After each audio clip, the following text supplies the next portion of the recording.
Yeah, that's one of the great Logies moments. We'll be going back to Layla and the Logies preparation shortly, but here in the studio, Laurie Oakes has Defence Minister Joel Fitzgibbon with him. The government yesterday, of course, announced plans for a massive upgrade of Australia's military forces, but the big questions are all about paying for it. Good morning, Laurie. Good morning, Cam. Fitzgibbon, welcome to the program. Good to be with you, Laurie. Before we get on to yesterday's announcement, what can you just tell us about the proposal for boot camp training for young unemployed? Oh, you know, Laurie, this is all part of the speculation over the coming budget, and as always, I'm not in any position to comment on that speculation. If this did get the nod in the budget, though, is the Defence Force in a position to undertake training of young jobless people when you're loading it up with all this other stuff? I can say, Laurie, that this will be a very tough budget in the most difficult economic circumstances in around 75 years, but it will be a budget focused on jobs and nation building in a sustainable way. And of course, the Australian Defence Force already makes a substantial contribution towards ensuring that young Australians have the opportunity to secure a job, and the Gap Year program is a perfect example. So you could do more? I think there are a range of government departments and agencies that could do more to ensure that we cushion Australia from the impact of the global recession by bringing forward labour market programs which help skill up and provide better opportunities for young Australians in particular to secure employment. Okay, well the Prime Minister yesterday announced a massive program to re-equip our armed forces. New submarines, ships, aircraft, long-range cruise missiles. It's a huge shopping list, and yet you're refusing to say how the government will pay for it. That's not fair to the voters, is it? Well, that's not true, Laurie. For the first time in the history of the Federation, the government has provided funding certainty over the whole period of the Defence White Paper. That's a 20-year window. No, we haven't given the absolute detail. It's very unusual for a government to be producing a Defence White Paper on the eve of a federal budget. So by necessity, we found it necessary to hold the fine detail until budget night. That's only a week away or so, and people just need to be just a little bit patient. But this is going to add massive amounts to what's already shaping as a huge debt because of the stimulus packages. People have got a right to be worried about you loading up a whole lot of new spending on top of that, haven't they? It's more, Laurie, about our strategic circumstances. The Prime Minister made the point yesterday. Some people are saying, well, in these very difficult economic times, we should be spending less on defence. The Prime Minister has the contrary view, and I share it, that in these difficult economic times, which is producing all sorts of uncertainty, we need to be investing more in our national security.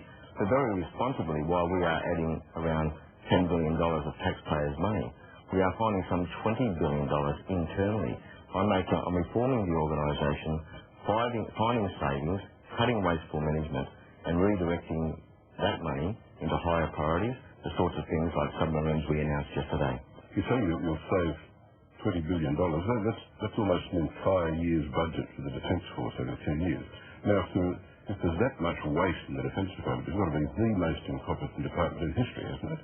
No, I've got full confidence in my department, Laurie. It's wasted a whole year's budget over 10 years, is what you're saying. I believe my department has welcomed the fact that they've had a minister come along who's determined to drive a reform project, and I've welcomed the fact that they have enthusiastically supported me and worked with me in driving those reforms. And to assist us here, we've engaged an independent auditor in George Pappas and McKinsey and Company to help us find these savings.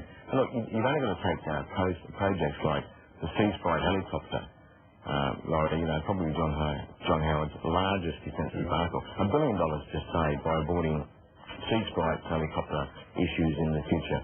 We can secure these savings, and we put in place for the first time a 5-year rolling program of white papers, and in every 4th year we will again expose the department to an independent financial audit to do two things: to drive further reforms, further savings, but also to measure how successfully we are achieving those reforms we've already outlined. This Defence White Paper clearly reflects concern over the rise of China and its military build-up. Are you overreacting to China? Well, it's not about China necessarily, Laurie. There's a consensus that we've seen big shifts in the global distribution of power over the course of the period since the last White Paper, almost a decade. And while it's true, and we make the assessment in the White Paper, that the US will remain dominant over the next 20-year period, it's also true that there will be a number of other superpowers floating around. The emergence of China and India, for example, the re-emergence of Russia means that in the future there won't just be one superpower, there'll be a number of substantial powers. And it's natural that that sort of change can lead and probably will lead to strategic competition and maybe strategic tension, which in turn can turn into miscalculation. And this government is determined to ensure that we are ready for any such contingency.